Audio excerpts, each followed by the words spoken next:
বং রেসিপিতে তোমাদের সবাইকে স্বাগত জানাই। আশা করি তোমরা সবাই খুব ভালো আছো, আমিও ভালো আছি।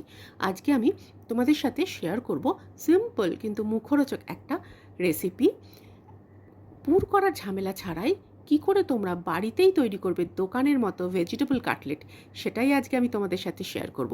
স্টেপ বাই স্টেপ দেখাবো কি কি উপকরণে, কি পদ্ধতিতে আমি এটা এত সহজে তৈরি করছি, আর সেই সঙ্গে থাকছে তো বিভিন্ন টিপস যেগুলো আশা করি তোমাদের খুব হেল্প করবে।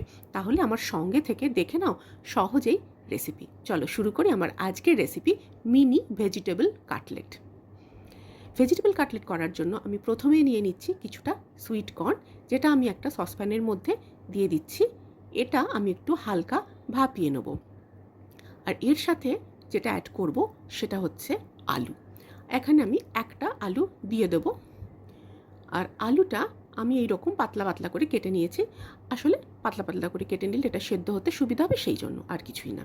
এর মধ্যে অল্প একটু নুন দিয়ে দিচ্ছি, দিয়ে এটা আমি সেদ্ধ করে নেব। এটা সেদ্ধ করার পর প্রথমেই যেটা করব, জলটা খুব ভালো করে আমি ঝরিয়ে নেব। দেখো একেবারে কিন্তু এটা গলে যায়নি, আমি কিন্তু হালকা ভাপিয়ে নিয়েছি। যেহেতু কাঁচা লঙ্কা লাগবে, আমি দুটো কাঁচা লঙ্কাও অ্যাড করে নিলাম। এটা যে যেরকম ঝাল পছন্দ করো সেরকমভাবে লঙ্কা দেবে। এবার যেটা প্রথমেই করতে হবে, আমি আলুগুলোকে সুইট কর্ন থেকে আলাদা করে নিয়ে অন্য একটা পাত্রে রেখে দিচ্ছি, আর লঙ্কা দুটোও নিয়ে নিলাম। এবার আলুটা আমি মেখে নেব। নতুন নতুন যারা রান্না শিখছে তারাও কিন্তু এটা ট্রাই করতে পারো। আর এটা না তোমরা 7 to 10 ডেজ স্টোরও করতে পারবে, তাহলে খুব সুবিধা হবে। আর দেখো এবার আমি সুইট কর্নটা প্রথমে গ্রেট করে নেব।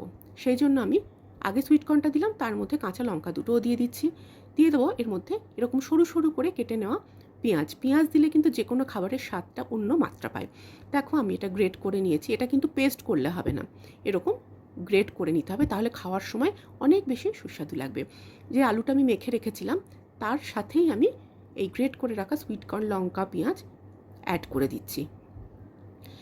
এর মধ্যে আমি কিছু ড্রাই স্পাইসেস অ্যাড করব। প্রথমেই আমি দিয়ে দিচ্ছি আন্দাজ মতো নুন, দিলাম গোলমরিচ।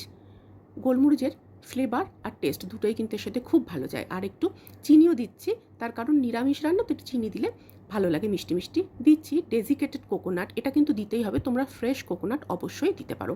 নিরামিষ রান্নায় দেখবে একটু কোকোনাট, একটু লেবুর রস, এগুলো দিলে কিন্তু স্বাদ অন্য মাত্রা পায়।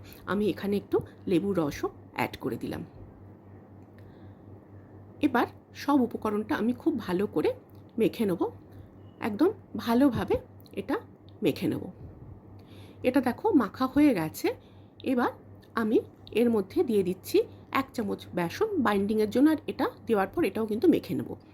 আর একটা ট্রের মধ্যে আমি সাদা তেল দিলাম, সাদা তেলটা ট্রেতে ভালো করে মাখিয়ে নেব। আর পুরটাও আমার রেডি হয়ে গেছে, বেসন দেওয়ার পর ওটা আমি মেখে রেখে দিয়েছি। খুব সিম্পল। এবার এই ট্রের মধ্যে তোমরা বুঝতেই পারছো, এই যে পেস্টটা করে রেখেছিলাম সেটা কিন্তু আমি দিয়ে দিলাম। আর এরকম হাত দিয়ে এটা একটা রেক্ট্যাঙ্গেল আমি শেপ দিচ্ছি। আর এটাকে আমি ফ্রিজে 2 আওয়ার্সের জন্য রেখে দেবো, যাতে এটা খুব ভালোভাবে সেট হয়ে যায়, তাহলে আমাদের গড়তে ভীষণ সুবিধা হবে। 2 ঘন্টা পর আমি তোমাদের দেখাবো। দেখো কত ভালো এটা সেট হয়ে গেছে। এবার আমি এটা নাইফের সাহায্যে কেটে নেব। তোমরা কিন্তু এটাকে তোমাদের ইচ্ছে মতো শেপ দিতে পারো। আমি যেহেতু এটা মিনি ভেজ কাটলেট করছি, আমি একটু ছোট ছোট শেপ দিচ্ছি, স্কোয়ার শেপ দিলাম। ফ্রিজে রাখার জন্য দেখো এত সুন্দর সেট হয়েছে, দেখে খানিকটা সন্দেশ সন্দেশ মনে হচ্ছে না? এবার এটা গড়তে আমাদের কিন্তু ভীষণ সুবিধা হবে। চলো আমরা পরের স্টেপটা রেডি করে নিই। এবার আমি নিয়ে নিচ্ছি ব্রেড ক্রাম্বস আর একটা ডিম। এখানে তোমরা কর্নফ্লাওয়ার অবশ্যই নিতে পারো, আমি ডিম নিলাম। অ্যাকচুয়ালি ডিমের কোটিং করলে আমার বাড়িতে খেতে সবাই খুব পছন্দ করে। একটাই ডিম নিলাম। আন্দাজ মতো নুন দিচ্ছি। এই নুনটা কিন্তু আমি ব্রেড ক্রাম্বসেও দেবো, দিয়ে দেবো গোলমরিচ, ডিম এবং ব্রেড ক্রাম্বসে। তোমরা চপ কাটলেট করার সময় ব্রেড ক্রাম্বসটাও যদি এভাবে নুন আর গোলমরিচ দিয়ে রেডি করে নাও, তাহলে দেখবে যে কোনো চপ কাটলেটের কোটিংটা ভীষণ সুস্বাদু হবে। এই ছোটো ছোটো টিপসগুলো খেয়াল রেখে করলে কিন্তু তোমরা দারুণ স্বাদের চপ কাটলেট বাড়িতেই পেয়ে যাবে। ডিমের মিক্সচারটা আমি একদম রেডি করে নিচ্ছি। এই দুটো রেডি হয়ে গেলেই কিন্তু আমরা এবার কাটলেটগুলো গড়ে নিতে পারবো। প্রথমে আমি এক টুকরো কাটলেট ব্রেড ক্রাম্বসে দিলাম, দিয়ে হালকা কোট করে নিচ্ছি।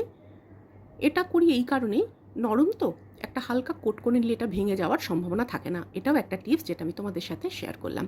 এবার ব্রেড ক্রামসে দিয়ে একটু সাবধানে এটা ভালো করে ডিপ করে আবারও একবার ব্রেড ক্রামসে দেবো।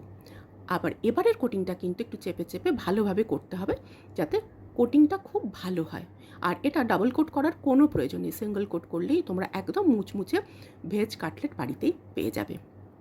দেখেছো কত সুন্দর কোটিংটা হয়েছে? ঠিক একইভাবে সবগুলো করে নিতে হবে। তোমরা দেখেই বুঝতে পারো, দেখো প্রত্যেকটা একদম নিটোল শেপ এসছে। আর এগুলো ভাজার আগে তোমরা যদি ফ্রিজে 2 ঘন্টা অন্তত রাখতে পারো তাহলে ভাজার সময় খুব সুবিধা হবে।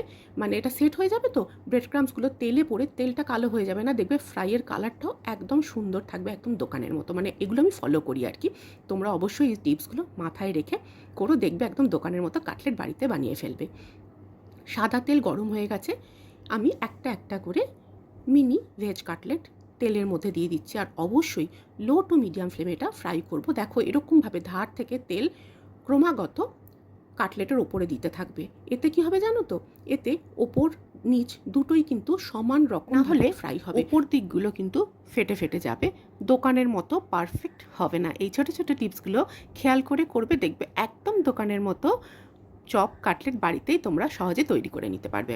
আর লো টু মিডিয়াম ফ্লেমে ফ্রাই করব এপিট ওপিট করে, তাহলে ক্রিস্পিও হবে অনেক বেশি।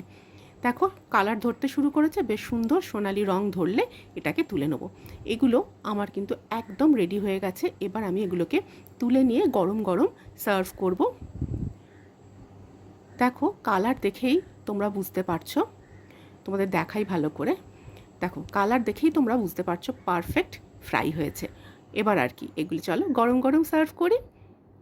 এটা কিন্তু চা কফির সাথেও খেতে যেমন ভালো লাগবে, তোমরা কিন্তু স্কুলের টিফিনেও বাচ্চাদের দিতে পারো। আর এটা যেহেতু তোমরা স্টোর করতে পারবে, সেই জন্য তোমরা যখন ইচ্ছা নিজেরাও ফ্রাই করতে পারবে। দেখো একটুও কিন্তু কাটলেটের গাগুলো ফেটে যায়নি, একদম নিটোল তৈরি হয়েছে এই টিপসগুলো ফলো করার জন্য। আমি আজকে টমেটো কেচাপের সাথে সার্ভ করছি, তোমরা কিন্তু এর সাথে একটু কাসন্দিও নিতে পারো, দারুণ লাগবে। আর এর সাথে চা তো অবশ্যই নিয়ে নেবো। তো আমার এই সিম্পল রেসিপি তোমাদের যদি ভালো লাগে একটা লাইক শেয়ার করে দিও, আর চ্যানেলটা সাবস্ক্রাইব করে আমার সঙ্গে থাকার অনুরোধ রইল।